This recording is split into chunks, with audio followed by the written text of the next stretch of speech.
Did You Have To is a proud member of the But Why Though podcast community.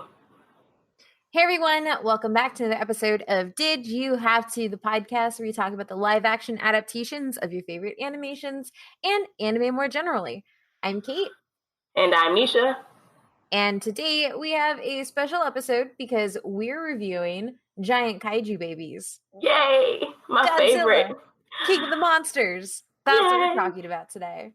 My favorite. And Queen Mothra. Oh, Queen Mothra. We'll talk about it when we get in there, but they leaned into it hard and she was perfect. Beautiful.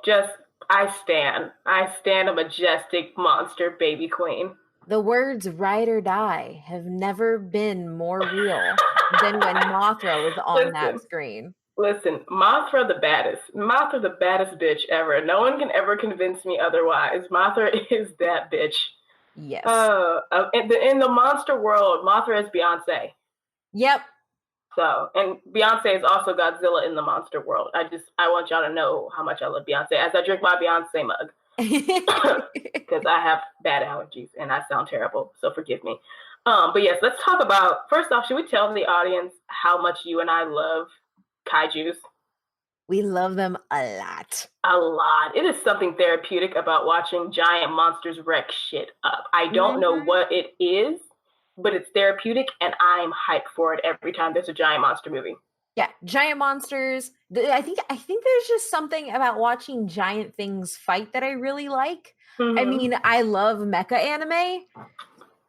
So, I just want to see giant things fight and do things. But there's something just super cool about kaiju because for the West, we don't really have a kaiju story. We have offshoots of what started in Japan. So if you just for a little bit of background here, Godzilla is about 80 years old now. Yeah. The first film came out in 1954 titled Gojira. Excuse me. Yeah. Japan's Gojira came out in 1954. That puts it at almost 80 years that kaiju have existed. And Japan defines these things. They created an entire world with MechaGodzilla, King Ghidorah, who we see in this film, Rodan, Mothra. They have an entire pantheon of kaiju, even a little baby Godzilla. Yeah, which technically is like the Scrappy-Doo of Godzilla, but he's adorable, so we let him rock. A little bit. just a little tiny bit, but it don't matter. And also, I guess a reason, not just because Kate and I love kaiju movies, but also Godzilla had at least 2 anime adaptations. So there was the 1978 to 1979 Godzilla series, which I grew up watching. Yep. And then there was also just the Godzilla, the series that from 1998 that came after the Godzilla live action movie that Hollywood redid with the babies. To top that off, you have Netflix's original series. I gotta get the name right. The name is actually really close to the film we're talking about. Oh yeah.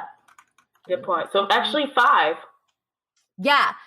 So Godzilla Planet Eater and Godzilla Planet of the Monsters are all anime as well. And while the story is not the same, the creature design in Godzilla Planet of the Monsters and the power set, because Godzilla has different powers, different strengths to his power.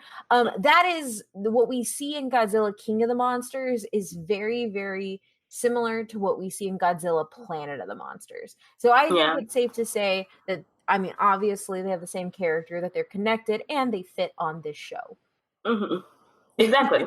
It's not because we bend things to our will based off of our interest. No, we would never do that. Never. We didn't create a podcast just to talk about things we like together. Yeah. No. So anyways, that validates our reasoning for talking about it. Also because we can, and this is our show. But yeah, and again, just the fact that this has been a huge franchise over 80 years, that's amazing. and it's still like, in my opinion, it's like really good entertainment. Who doesn't want to go see giant monsters fighting? I can name a whole bunch of critics on Rotten Tomatoes. Well, screw them. They're idiots. But it's fine. I guess go ahead and read the numbers. Yeah, so sadly, Rotten Tomatoes critics have clocked this movie in at a 40% based on 257 reviews, but audience scores have it in 86%. And I'm very proud to say that my review of Godzilla on Rotten Tomatoes is one of the few positive ones, and that's because I think what happens with a lot of critics, especially older critics, like I mean old critics, like you get the senior citizen discount when you go to the movies critic, is they want Oscar bait. And if it's not Oscar bait, then it's not a good film. Whereas when you look at Godzilla King of the Monsters within the kaiju genre, and against the type of Western kaiju movies that we've put out, it blows all of them away. It even blows out Pacific Rim, which is one of my favorite movies by my favorite director of all time, Guillermo del Toro. And so for me, when it comes down to it, the West, specifically the US, has really paled in comparison when it comes to actually telling kaiju stories. Yeah.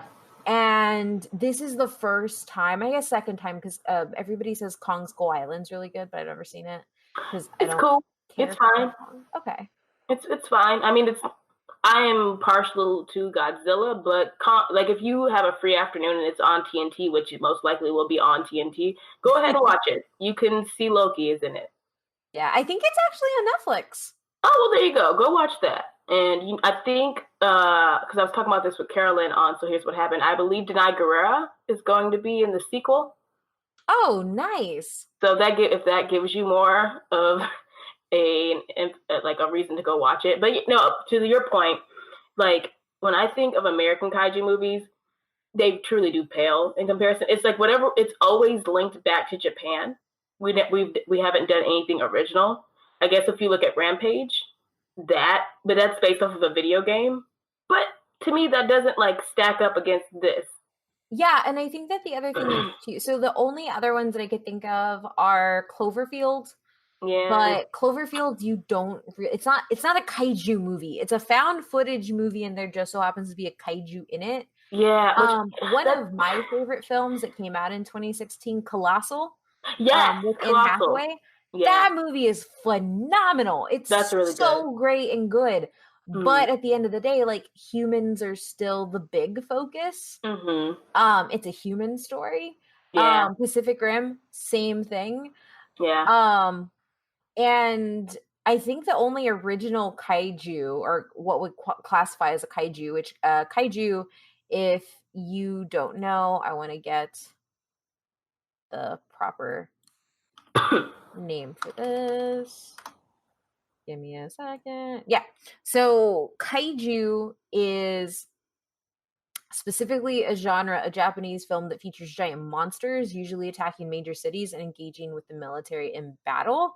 The word itself is from Japanese folklore, and it is first seen in the Meiji period, and it comes out of that. So like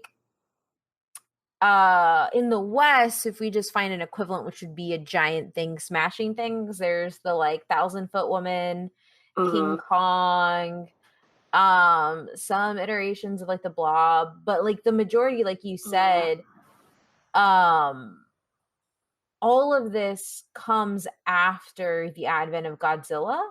And there's like this long stint in the 50s where there are like terrible like movies, like kaiju movies. Yeah. But ultimately, like it's just they don't come close.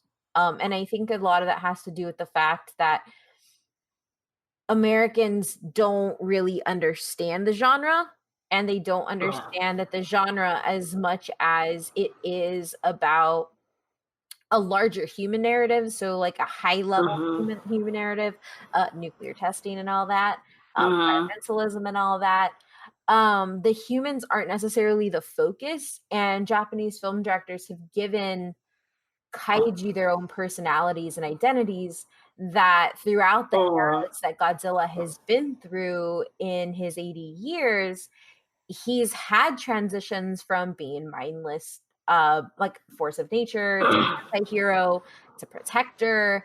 And then you have characters like Mothra, who have always been a protector. And the problem with American movies is they don't have that identity. They don't have anything. Like, it's about the human first, and the kaiju are just there. And that, for me, is why everything has kind of failed up until this point. And specifically the 2014 movie, which this film is a direct sequel of. Because that was called Godzilla, and there wasn't no Godzilla in it. That was one of my biggest pet peeves about that movie. Is like, me and my sister took 2 nights to finish watching it. And the problem with that is that it's because we fell asleep halfway through. We're like, we're halfway through this movie and Godzilla is still not here yet. So yeah, more monsters, more focus. But like, to your point, I appreciate that. Like, in the Godzilla franchise, we know Godzilla to be like this anti-hero. Like, he has this personality, like he's a protector. And it's because they give so much focus and character development through like multiple films, and focus on the monster versus like the reason why I hate Cloverfield so much is like, just show me the damn monster. I want to see what's doing all of this instead of focusing on all the drama that's happening. And I hate found footage movies. I just want to say that. I hate them so much. But that's besides my point. That's my own cross to bear. My point is, I think a big problem, like you mentioned, in a lot of like the American kaiju movies, I say kaiju with air quotes, is that they just don't focus enough on the monsters. So we just see the monsters as this threat, where it's like, I guess Rampage was a good one, but you needed The Rock to have a connection with the ape in order for you to have sympathy for the ape. Yeah. Like, it's like they didn't just insert a giant ape and he was rampaging. It's like, oh, he raised this ape since he was a baby. And there's no lore. I mean, granted, that's like a sci-fi whole thing going on there. But my point is, just more monsters. Just more monsters. But I will be happy if the next one is just them fighting. Yeah. I don't need people. Yeah, no, I mean, I think you're completely right. And I think for me, and it's really weird because in Godzilla King of the Monsters, in this movie, there is a human story, right? You have family drama, you have eco-terrorism, which, not gonna lie, kind of felt them a little bit. Like, I'm sorry, the world. They were edging. LaNeysha. I get that, but they were edging on Thanos when she was getting into that shit about, like, we're overpopulated. We have limited resources. I'm like, okay, man, you're getting into that Thanos territory. And my whole thing is, I'm all for helping the environment, but you can't control giant monsters. That's just, just can't. The thing was that had it just been one giant monster at a time, restoring what was supposed to happen and actually playing their role within the larger cycle of life that we had neglected because they went to sleep. That's different. But then their asses woke up the goddamn alien and everything died. So, why in the fuck would you wake up the monster that you've identified is the competitor, like Godzilla's direct competition? The other thing that I don't understand, like, what I don't understand is, so, like, in the film, they have this device called the Orca, and the Orca is essentially a way to communicate with the kaiju. And I'm like, okay, so let me get this straight. You have synced this to Godzilla because Godzilla is the alpha, and because you have that, you're able to control monsters. Why would you wake up the one monster that rivals that? Because then it makes your Orca useless. Absolutely. And because nobody reads, nobody did the research, nobody realized that son of a bitch was an alien. Like, you could have, the woman figured it out within like 2 hours of doing extra like folklore research of like, there's stories of this monster coming from the skies. So you mean to tell me you guys discovered this giant 3-headed monster and nobody researched its origins ever? Yeah. Just ever. And I mean, like, don't get us wrong. We enjoy a good bloodbath and monster fight. So of course we wanted them to fight the biggest monster. And Ghidorah. Actually, I was like, Ghidorah is my favorite, if I'm honest, of all the Japanese. I should have known. I love Ghidorah. I should have known your ass was a Ghidorah stan. I should have known it. He's a fucking Hydra, man. Like, I mean, no, don't get me wrong. Yes, the Greek history buff in me was just like, he's a Hydra. But then it's kind of like, oh, because I forget that, like, in the classic movies, he definitely is an alien that comes from outer space. He's not a Hydra. But it's kind of cool when you're, like, looking at it like, holy shit, it's a Hydra.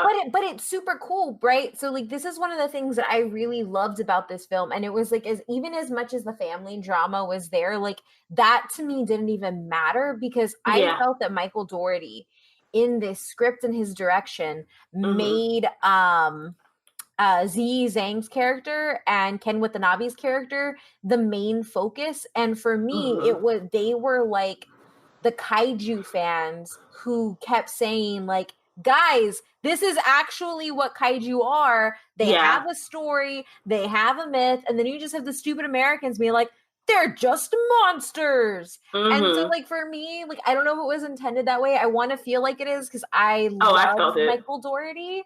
I love all his other films, Trick or Treat and Krampus. But it was the myth and the lore was at the forefront of this film. And that to me did so much work. And my favorite line is where Ziyi Zhang's character says, let myth be the guide. And I'm like, shit. And I don't know if it's because I got my master's in, like, stuff like this, but like, ultimately the idea that underneath our myths, underneath our lore, underneath our folklore lies a kernel of truth that gets to historical fact or gets to actual real things. Like, having that job is like a freaking dream job. Like, she just sits there and researches these myths and lore and then connects it to kaiju, and like, that's just so cool. I'd want that job as long as I'm not in imminent danger all the time, but that's a fun Bring job. on the imminent danger. I want to be right next to that damn kaiju, Neysha. I mean, I want to be next to O'Shea Jackson Jr., aka Ice Cube's son. He can protect me. we found somebody to thirst after besides Ken Watanabe. But no, sorry, getting back to the point. Oh, I like Ken Watanabe so much. Yup. That man just gets better with age. Every damn year. Every year. But damn.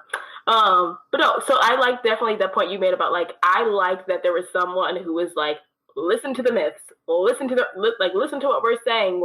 And then I think the argument, because to give y'all a little background, the movie opens, it's like 5 years after the attack where Godzilla fought another pair of kaiju and he saved the people. And people are just so focused on, like, we need to find these monsters and destroy them. And I'm just, like, laughing. I'm like, haha, bitch, you think. Because the fact that you think that you can destroy them when you were helpless against them the last time. So the company, like, this organization, Monarch, is fighting, like, Tony Stark style, to not be under government control, to continue the research of monsters and understanding how people can coexist.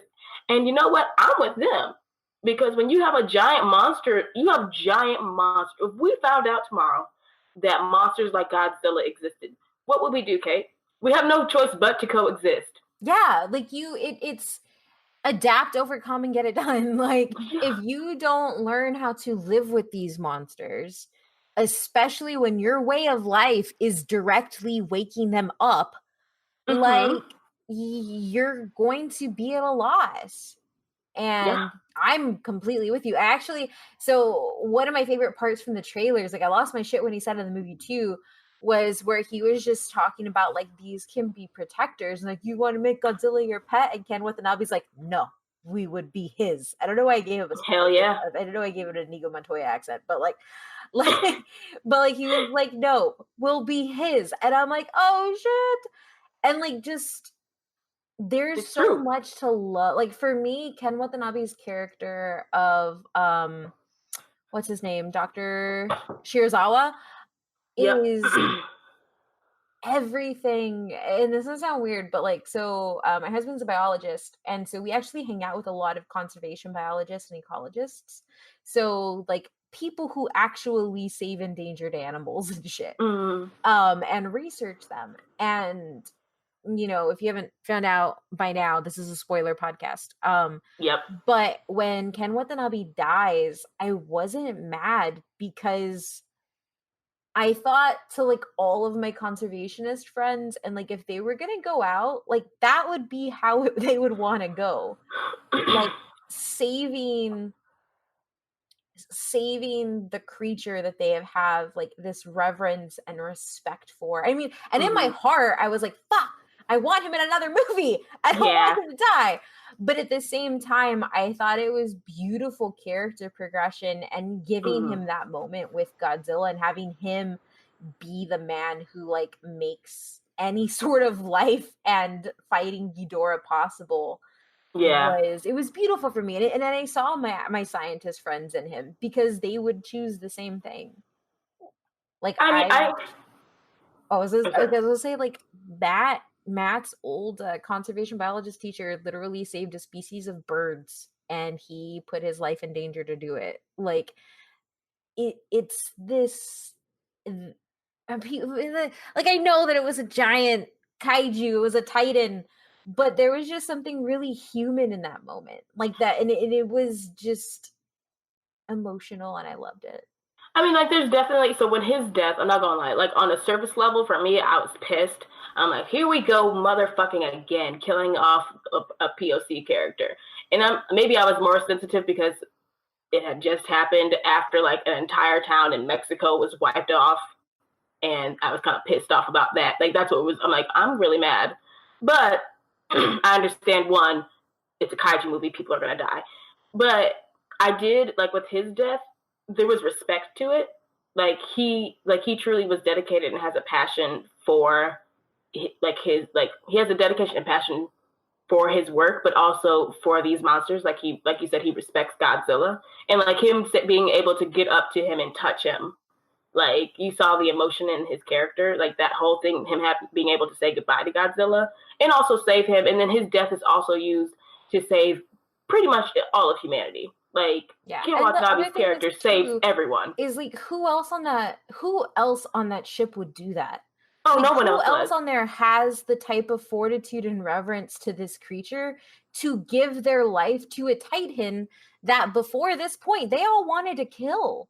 Yeah. Like, you think he's gonna let freaking clear eyes, full hearts, can't lose guy like get out the sub and go do this? No, he's gonna do it, and he's gonna do it because he respects him. And it was funny because when I was watching the movie, I was like, oh yeah, people are gonna be pissed that Mexico's getting wrecked, and I was like, people are gonna be pissed that Ken Watanabe died.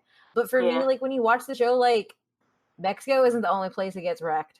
There's so many places that get lit up. And for me, like, as a Mexican American, having something like Rodan coming out of Mexico is phenomenal because Aztec and Mayan myth and legend, like, there are dragons. There are dragons, and there are flaming swords.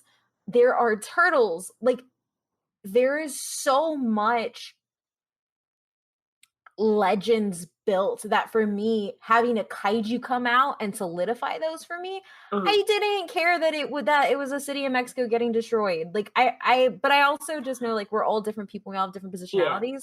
But for me, as a Mexican woman watching that, I was more like, oh shit, they chose Mexico because we have this really big folkloric myth at the basis of our of our ancestry. So of course Rodan's gonna bust out of a damn volcano. Like, I think it wasn't so much about the destruction that happened there that made me more mad. It's just that, like, the woman, the mom, I can't remember her name. What was her name? She activated the orca. God dang it! Like, she's the one who invented it. Oh, Dr. Emma Russell. So she's the one that invented the orca, and then you find out there's a twist. She actually is working with the eco-terrorists to release the kaijus because she's the one that is for releasing them to restore a natural order or, like, a balance to the world.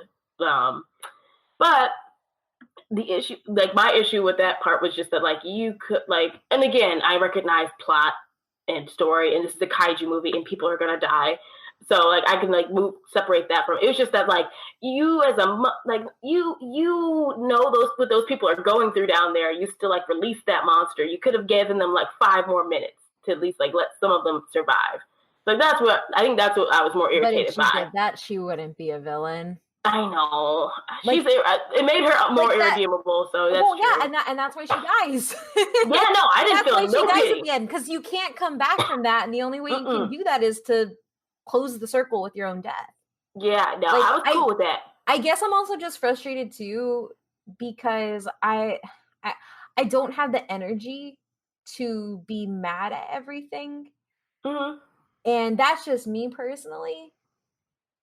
But like for me, I saw it as a validation of the legends that exist in a country that like that's a great point. No, that's a great point. Like, plus it wouldn't have been cool if somebody just came out of the middle of the desert of Montana. Yeah. Like cinematically, like that wouldn't have been cool. Oh yeah, no. Like on the one level, I'm very much like, nah, that shit had to happen. Like it was going to be mass destruction regardless. So like in any kaiju movie, people are going to die.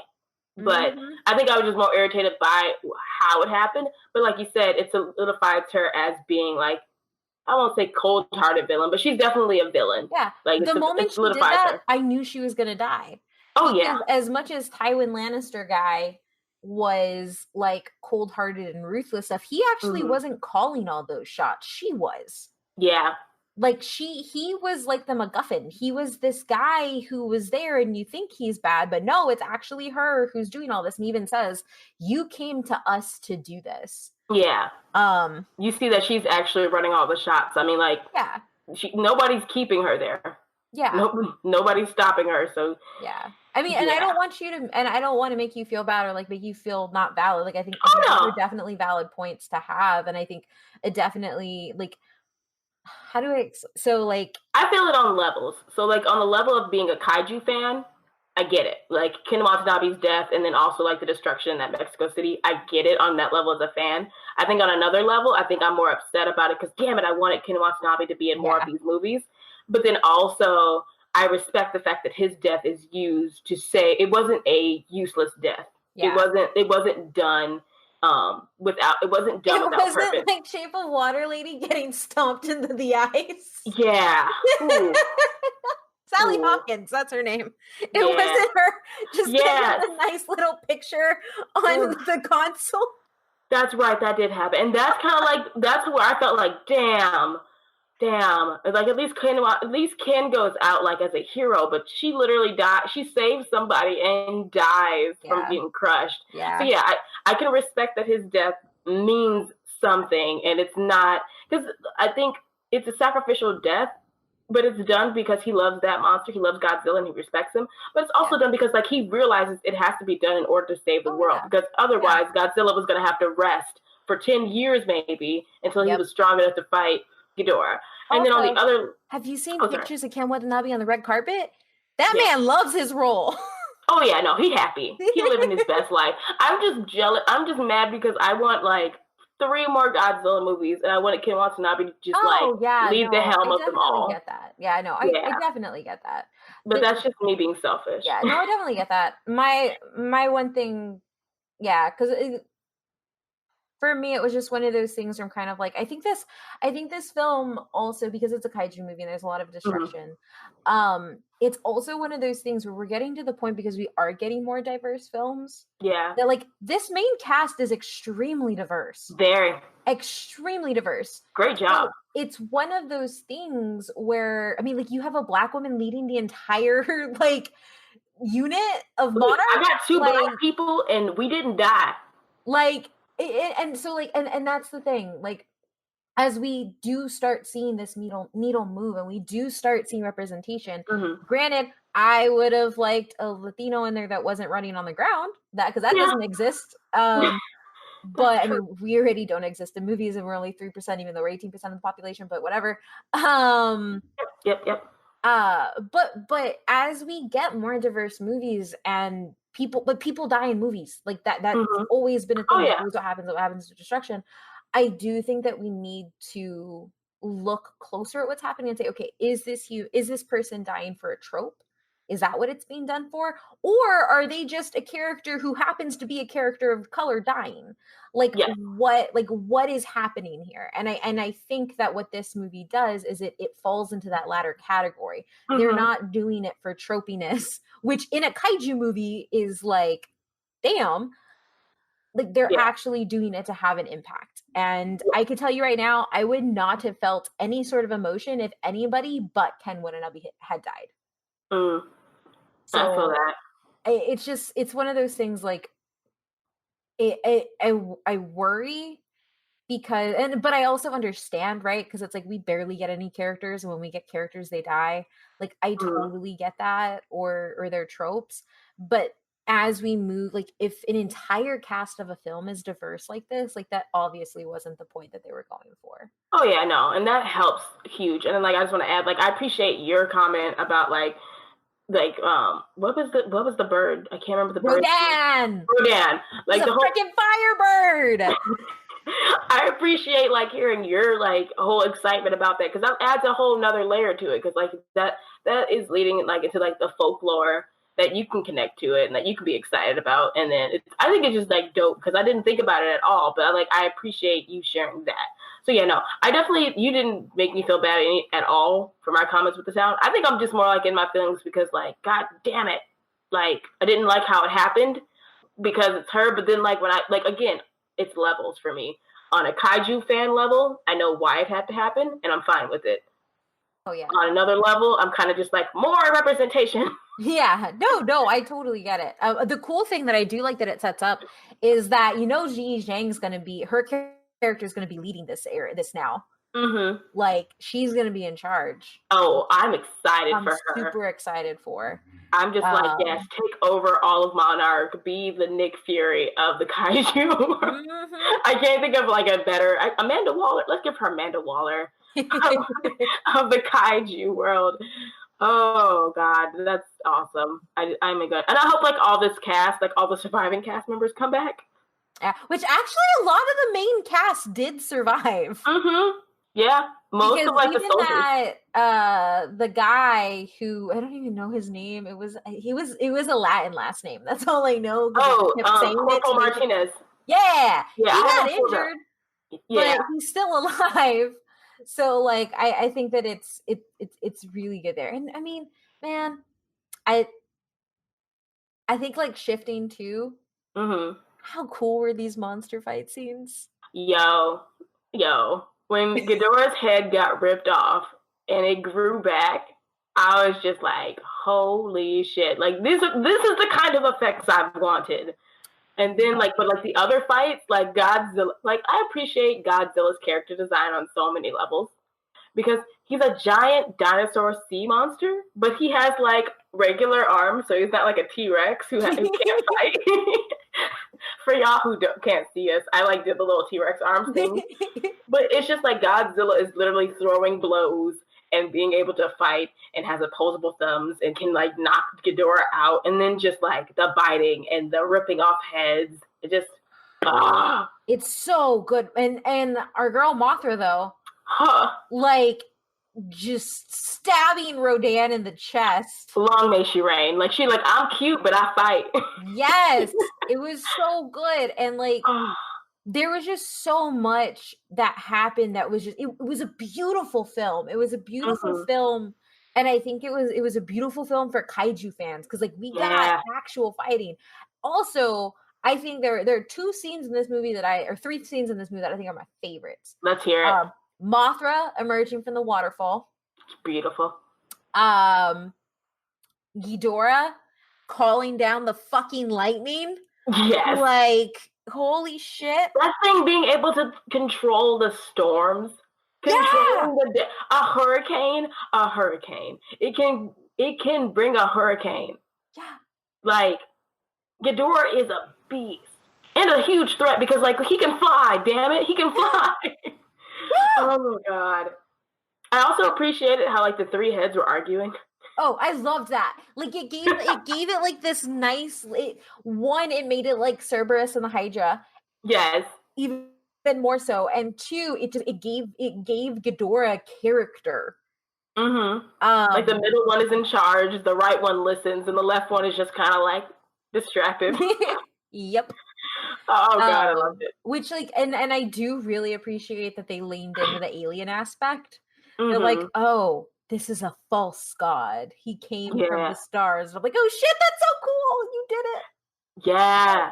That was, I mean, oh God, I love that so much just because, like, thank you, God, for not grounding this shit. Yes, lean into it that it's just an alien. Like, and now you humans have to accept that there could be other Ghidorah, that there could be other things out in space. So this just opens up the doors for all of it. Yes, acknowledging the fact that there isn't just Godzilla and that Godzilla isn't just a random nuclear experiment that went wrong, because I feel like that's been the case in some iterations where like, oh, it's because of nuclear testing that Godzilla is the way he is now, whereas like this one is truly leaning into the lore of kaiju.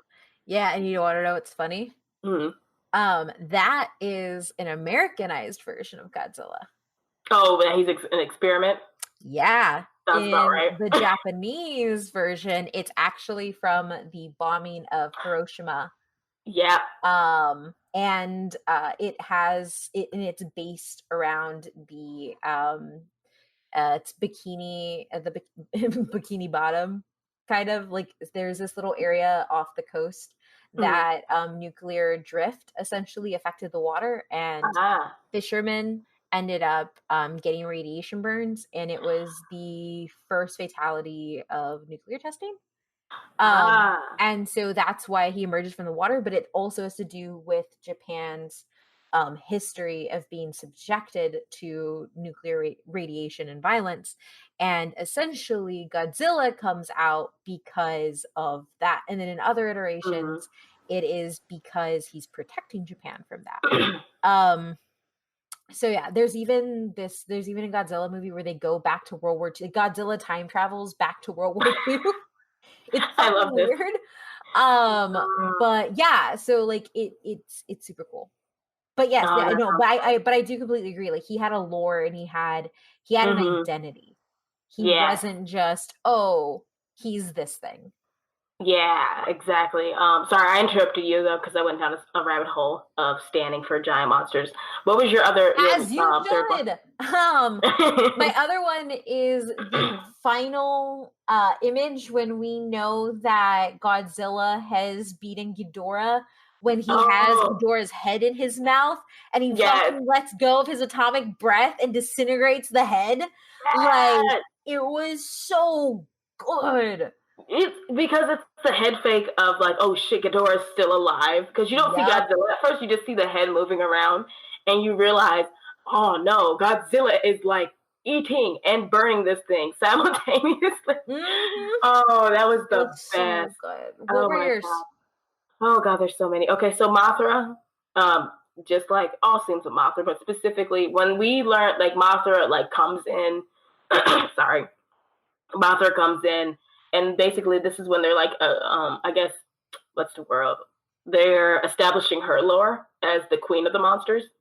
And they're just like, oh, it's Mothra. Like, they're like talking about her and like, what does she mean?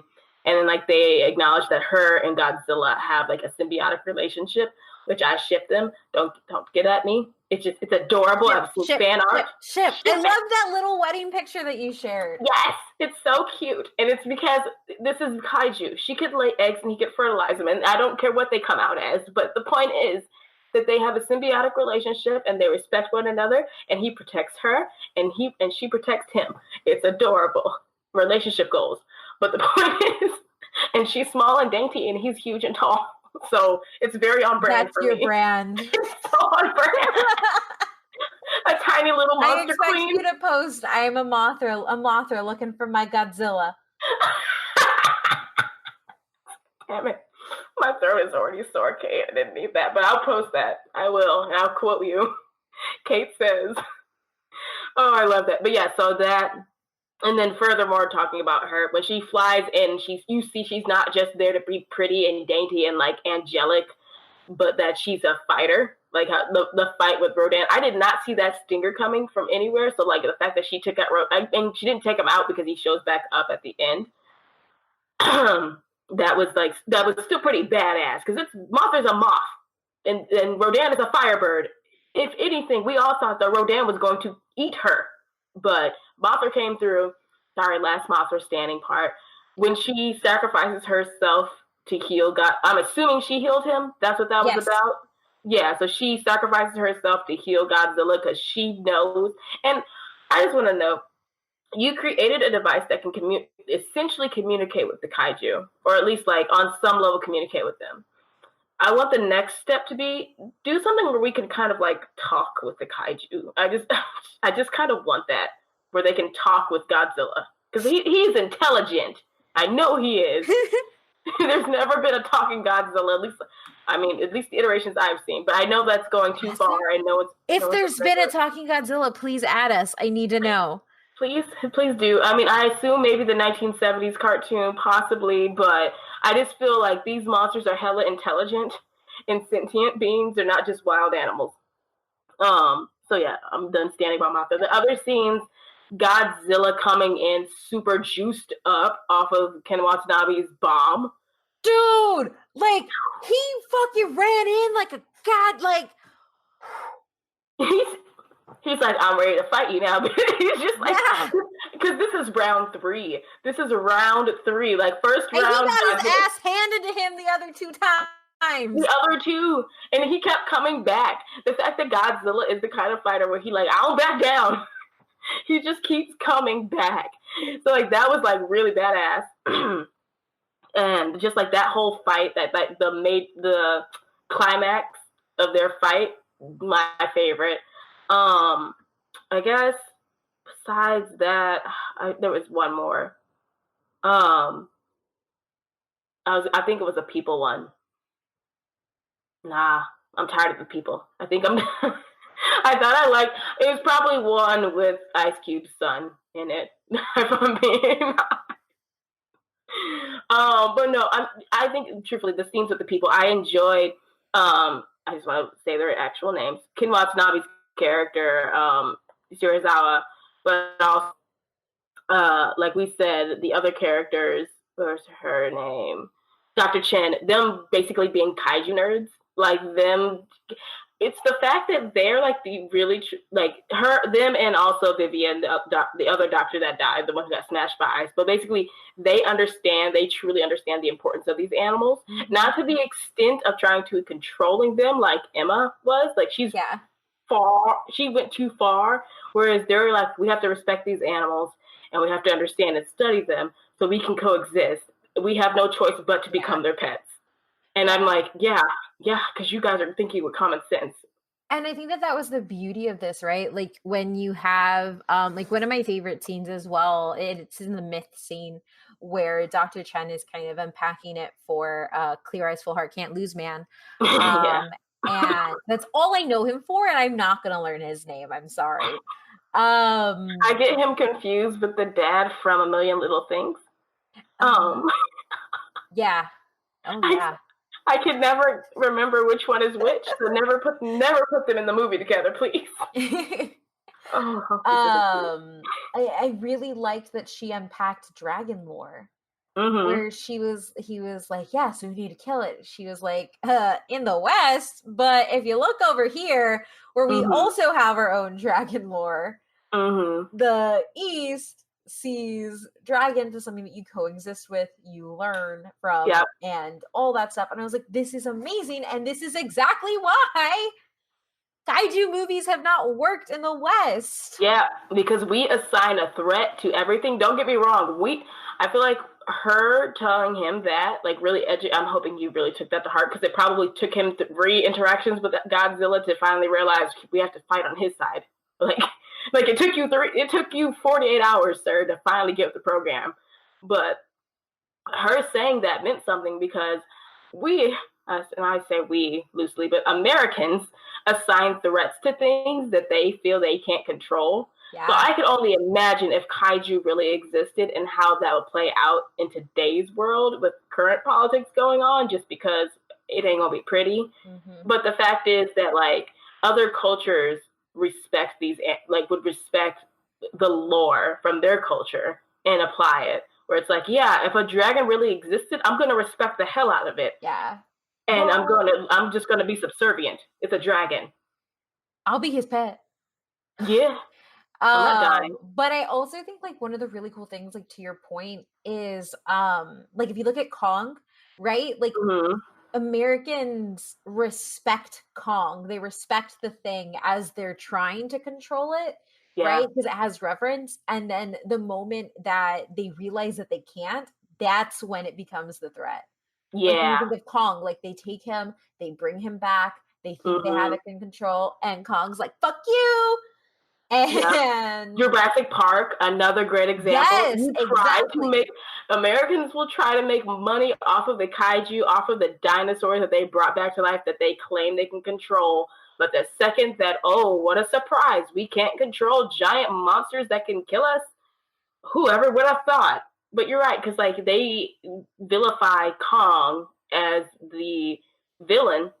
Sorry, that's a double. I used that word twice. But my point is, they vilify Kong once he's savage and he's uncontrollable once he's unchained. But I'm like, you came into his house, you took him back to your world, and he didn't want to be there in the first place. Kong was happy when he was left alone. He had his own little island. He was doing his own little things.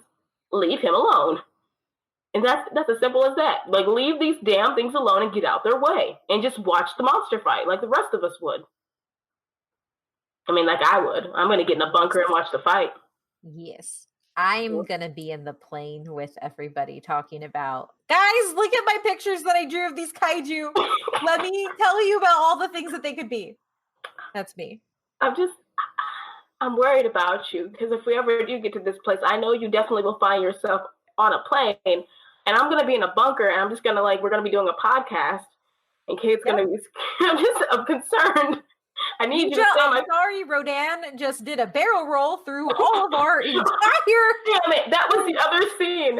Rodan. Company. Rodan doing a barrel roll. Like, okay, again, another reason why I like this movie so much. The monsters are intelligent. Y'all cannot prove to me otherwise that these monsters are not smarter than humans. And the fact that they cannot communicate with us on our level just means that they are smarter than us. Yep.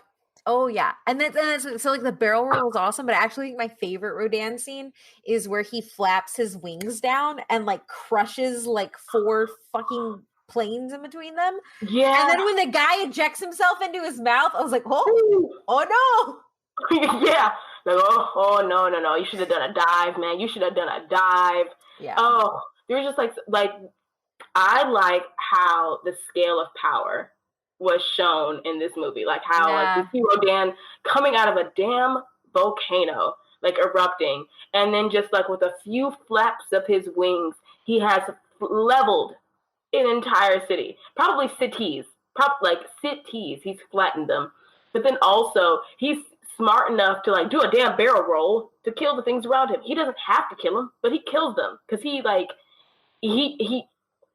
that bird is smart. It's as someone who hates birds, I respect Rodan. But and then other shit like Ghidorah, that's a smart ass dragon alien thing. But I mean, I want to explore that lore. I want to be like, are there other Ghidorah? This movie can't end with them acknowledging that Ghidorah came from the skies. There has to be more.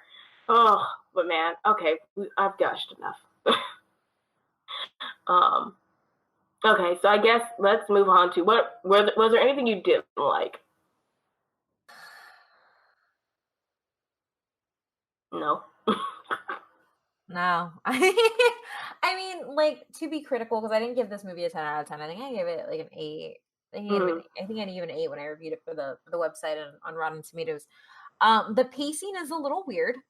The sense of time is interesting, and the use of the wolves was kind of like, I got that they were trying to establish in the beginning, like alpha and pack and titans are the that's why this man is here. He studies animals. That's like it was interesting, but I don't think it was executed that well. But I think overall, I mean, and the dialogue isn't bad, but I do think I think that for like Millie Bobby Brown's character and Tris Farmiga, Farmiga, who is the mother. Their interactions just seem really wooden. Like they just seem really kind of, they don't feel really connected. Now, clear as Farmer can't lose Guy and Millie Bobby Brown, like that actually felt genuine, but like the mom and the daughter, who we see the most of, it felt kind of empty. But those are the only things that I had issues with. I think I want to go see this movie in IMAX. Yeah, I saw it in extreme, like for out here in my small town, there's like an extreme theater option. That's so cool. Let me tell you about Godzilla's roar and extreme theater speakers, and it's extreme with a huge X. My ears, I jumped because I was just like, oh shit. Because it's just very, like, you can feel it humming in your ears almost, like how like intense it is in the speakers. But it was a great way to see it. So if you see it in IMAX, I think you'll enjoy it even further. But to the dislike things. So again, it's always my same thing when it comes to kaiju movies. Less people. I don't need the extra drama. I mean, I get it because it's a plot device to move the overall story ahead. But it's just because sometimes I just want to watch giant monsters fight. But I know no one's ever going to make that movie. And we have to have people be a subplot of it. But it is a much better from the previous movie, because there's more Godzilla and there's more focus on the lore and more focus on the other monsters overall. So I appreciated it for all of that versus like super heavy focus on like one single character, which I think they did a really good job of like a lot of people had lines. Like you said, it was a diverse cast. So it's like, it wasn't like in the first one where it was just like really Bryan Cranston and his son, and then Bryan Cranston dies. And I was like, why are we focusing on Bryan Cranston when he dies within the first 20 minutes? I still don't understand that. But besides the point, yeah, that was mine. And then we already talked. I feel like this whole podcast has been what we loved about this movie. There's a lot to love about it, and all of the old people giving it ones on Rotten Tomatoes can kiss my brown ass. I'm irritated by that. I'm really, really irritated because, like you said, a lot of people who are like certified critics, it irritates me when I'm like, everything is not going to be for you. That's fine. But as a critic, I feel like you owe it to go in with an unbiased mind and to not immediately shit on something because it's not an Oscar-worthy piece. Like, because it's not like, oh, it's not this year's La La Land. Yeah. I don't know. Like, it's not something that made you cry. Movies are meant to entertain you. That is sometimes it. Like, on a basic level, it's meant to entertain you. It's not always you might not always cry at a movie. Yeah. Well, and I think too, like, it's this other thing, right? Like, as much as it goes to having like an open mind when you come into the theater, it's also understanding that if there is a genre of movie that you don't like, you probably should not be the one reviewing that movie.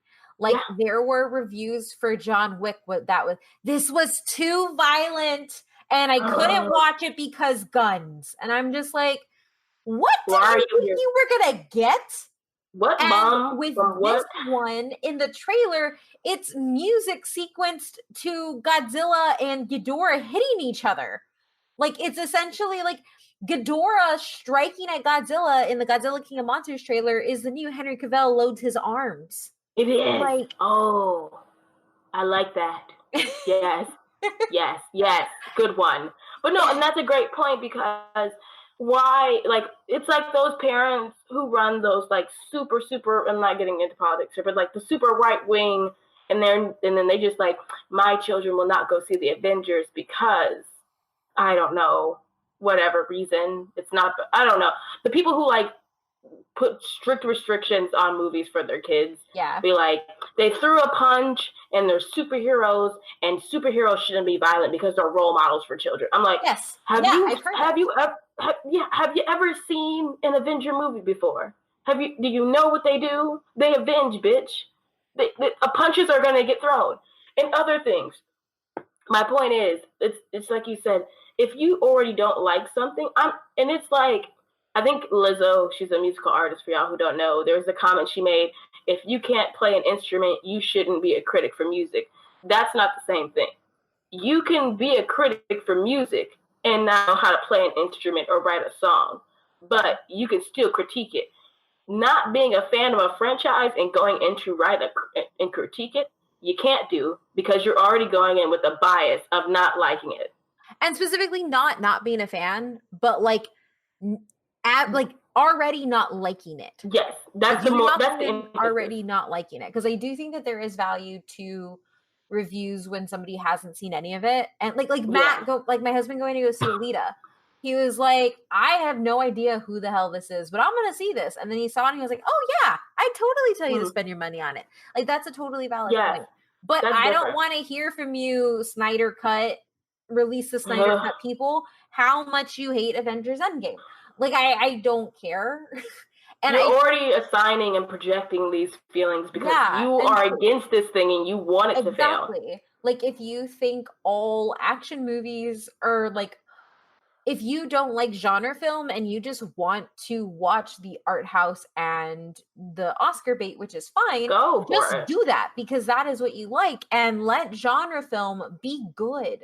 Like, because I think that there's, and this isn't to say that film can't transcend genre, because you end up with things like Logan, which truly do, or Get Out, or that have pieces of it that pushes it past the genre that it's in. But I do think that when you don't have that and you just have a pure genre fun movie, it should be judged against its genre. It should be judged against itself, because it's not trying to win awards. Like, it's trying to make fans happy. And I do think that an element of film criticism is understanding what the movie was trying to do, understanding if it was executed, and judging it against the state of the field. So if you don't know, if you're comparing Godzilla to what's a fucking, I don't know, if you're comparing Godzilla to La La Land, like, come on, that's nice. It's apples to oranges. But if you want to compare Godzilla to Colossal or Pacific Rim or the 2014 Godzilla, like, compare it against itself. Like, the genre films owe that, because are owed that. And I think that when you open up your mind to actually look at things within genre and stop downing genre, you'll actually get to hear larger stories that are told really well. And it doesn't take, because as what I really like about, and I'm just going to use Jordan Peele as an example, like, Get Out transcends genre because it so heavily uses elements of genres outside of horror, as well as telling a really large commentary that made it a darling with critics. But at the same time, Us is just a solid horror film. Like, there's still there's a really great story, there's really great critique in that. But it didn't have to be more than a horror film. It is a solid homage and understanding of the genre that it should be uplifted for, because very few people can do that. But instead, critics were just kind of like, I just can't stand critics who go into something already deciding they hate it to then critique it. Like, I'm not gonna go. I can't think of something I hate with a passion right now. I'm too tired because my allergies have drained me. But it's like me. So, prime example, Akira. It's not that I hate it. I just don't get the hype about it. Like, I respect it. I get that it's a huge part of anime fandom for a lot of people. Like, it is, like, some people consider it the genesis of anime for some of them. I personally just don't see the hype, and I'm not that into it. Now, when the Akira live action happens, because I think we got confirmation that Taika Waititi did agree to do it. That was like last month they confirmed it. I'm going to see it and I'm going to critique it, but I'm not going to go into watching that movie with the fact that I'm not a huge fan of the original Akira. I'm going to go into watching that movie specifically, unbiasedly, and based on how much I enjoy it. And, like, also, like, the performance overall. That, I think that it's like, why would I go watch something I hate to then hate watch? Like, this is why hate watching is a thing, and people have to stop. Oh, Lord.